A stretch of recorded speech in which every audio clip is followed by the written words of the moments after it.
ಅಷ್ಟು ದೊಡ್ಡ ಮಾಲಿಗಾಯಿ ಉಪ್ಪಿಗೆ ಹಾಕಿದ ಮಾವಿನಕಾಯಿ ತಿಂಬಾಳ ಅಂದ್ರೆ ನಾನು ಒಬ್ಬಳೇ ಅನ್ಸುತ್ತೆ. ಹಾಯ್ ಎಲ್ರಿಗೂ ನಮಸ್ಕಾರ, ನಾನು ನಿಮ್ಮ ಕುಂದಾಪುರದ ಹೆಣ್ಣು ಶ್ರೇಯಾ ನಾಗರಾಜ್. ಇವತ್ತಿನ ವಿಶೇಷ ಅಂತ ಅಂದ್ರೆ ದೊಡ್ಡಕ್ಕ ಚಿಕ್ಕಮ್ಮನ ಮನೆಗೆ ಬಂದಿದ್ದಾಳಾಯ್ತು. ದೊಡ್ಡಕ್ಕ ಬಂದಿದ್ದು ನಂಗೆ ತುಂಬಾ ಖುಷಿ ಆಯ್ತು. ನನ್ನ ಮನಸ್ಸಲ್ಲಿ ಯಾಕಂದ್ರೆ ಊಟ ತೆಗ್ಸಿ ಕೊಡ್ತಾಳೆ, ಬಟ್ಟೆ ತೆಗ್ಸಿ ಕೊಡ್ತಾಳೆ, ಶಾಪಿಂಗ್ ಇವತ್ತೆಲ್ಲಾರು ತಿರುಗು ಕರ್ಕೊ ಹಾತೆ ಅಂತೇಳಿ ಅಕ್ಕ ಹೇಳಿದ್ದಾಳಾಯ್ತು. ಎಲ್ಲಿಗೆ ತಿರುಗು ಕರ್ಕೊ ಹಾತೆ ಅಂತೇಳಿ ನಾ ಕೇಳ್ರೆ ಅಕ್ಕ ಎಲ್ಲಿ ಕರ್ಕೊಂಡು ಹೋಗ್ತಾರೆ ಅಂತ ಅಕ್ಕನ ಹತ್ರನೇ ಕೇಳುವ ಬನ್ನಿ. ಬೆಳಗ್ಗೆಯಿಂದ ಹೇಳಿಲ್ಲ ಬಾರೆ.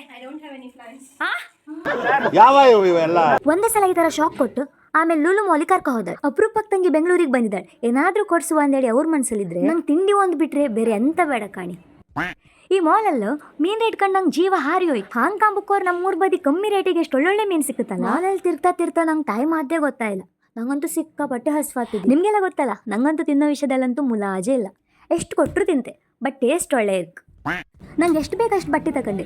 ಎಂತಕ್ಕಂದ್ರೆ ಪೇ ಮಾಡೋದು ನಾನಲ್ಲ ಅಲ್ಲ, ನನ್ನ ಅಕ್ಕ ಪೇ ಮಾಡು. ಅಕ್ಕಂದ್ರೆ ದುಡ್ಡು ಖರ್ಚು ಮಾಡಿಸೋತಿ ನಂಗೆ ಎಂತ ಅನ್ಸೋದಿಲ್ಲ. ಆದ್ರೆ ನಾನು ದುಡ್ಡು ನಾನು ಖರ್ಚು ಮಾಡೋತ್ತಿಗೆ ಏನೋ ಒಂಥರ ಉರಿ. ಈ ಮಿನಿ ವ್ಲಾಗ್ ನಿಮ್ಗೆ ಇಷ್ಟ ಆದ್ರೆ ಹಂಗೆ ಒಂದು ಸಬ್ಸ್ಕ್ರೈಬ್ ಮಾಡಿಬಿಡಿ. ಇನ್ನು ನಾವು ಮುಂದಿನ ಮಿನಿ ವ್ಲಾಗಲ್ಲಿ ಸಿಕ್ಕುವಾಗ ಟಾಟಾ, ಟೇಕ್ ಕೇರ್.